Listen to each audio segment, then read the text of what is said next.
En France, la situation est considérée comme normale. Le service central de protection contre les rayonnements ionisants indique qu'aucune radioactivité particulière n'a été relevée sur notre territoire. Il ajoute que plus de 100 prélèvements ont été opérés sur des légumes tels que salades, épinards, artichauts, poireaux, persils, oignons et j'en passe. Tous ces échantillons sont conformes à la réglementation française et aux directives communautaires. Si vous avez des doutes, eh bien, vous pouvez désormais appeler gratuitement un numéro vert spécial Tchernobyl qui vient d'être mis en place par la structure interministérielle d'information sur le nucléaire, où nous rejoignons d'ailleurs M. Madelin qui a mis en place cette cellule. Alors, que peut-on obtenir comme renseignement, Monsieur le Ministre, lorsqu'on appelle ce numéro et qui répond? D'abord, je tiens à vous dire qu'il n'y a aucun problème de sécurité en France. Aucun.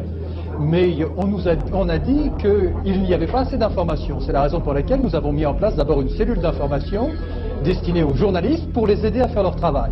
Et puis comme il y a encore ici et là une certaine inquiétude, mais vraiment que rien ne justifie, nous avons mis en place ce numéro vert gratuit, auquel vos téléspectateurs, auquel les Français, s'ils sont encore inquiets, peuvent interroger les spécialistes qui sont ici, afin d'avoir toutes les précisions nécessaires. Oui, alors quel type de renseignements obtient-on lorsqu'on appelle ce numéro vert? Tous les renseignements que vous voulez de la part des meilleurs spécialistes français. Toutes les données, nous n'avons rien à cacher. Nous mettons carte sur table, chose promise, chose due, nous jouons le jeu de l'information avec les Français. Et il y a différents degrés d'inquiétude. Il y a une inquiétude qui est née il y a quelques jours sur, soi-disant, les épinards qui étaient, paraît-il, contaminés. Bon, écoutez, du calme dans cette affaire. Il n'y a vraiment aucun risque sanitaire.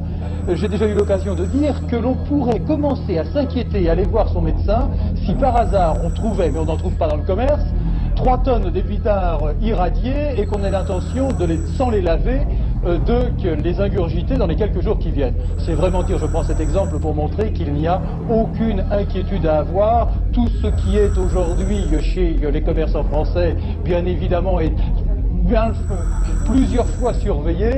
Il n'y a aucun danger sanitaire, aucun problème de sécurité en France. Mais néanmoins, si quelqu'un a un doute, si quelqu'un a une interrogation, si quelqu'un veut en savoir plus, il téléphone au numéro vert. C'est un numéro qu'on peut appeler en permanence toute la journée? En permanence, toute la journée, de 9h à 19h, c'est gratuit, que les Français ne soient rassurés, et s'ils ont un doute, qu'ils nous téléphonent.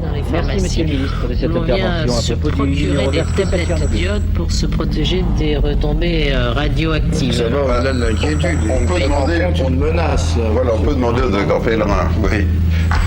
Oui, alors je viens d'apprendre ce que vous nous dites sur le comportement des Scandinaves. J'ai eu ce matin des informations directement des services scandinaves avec lesquels nous travaillons dans le cadre du centre international que je dirige. Et ce sont des gens très solides qui m'ont dit exactement ceci. Hier, on est arrivé en iode 131 à 10 becquerels par mètre cube d'air et maintenant c'est redescendu à moins de 2,5 becquerels par mètre cube ce matin. En clair. Il s'agit d'une radioactivité qui est notable, qui est mesurable, mais qui ne présente aucun inconvénient sur le plan de la santé publique.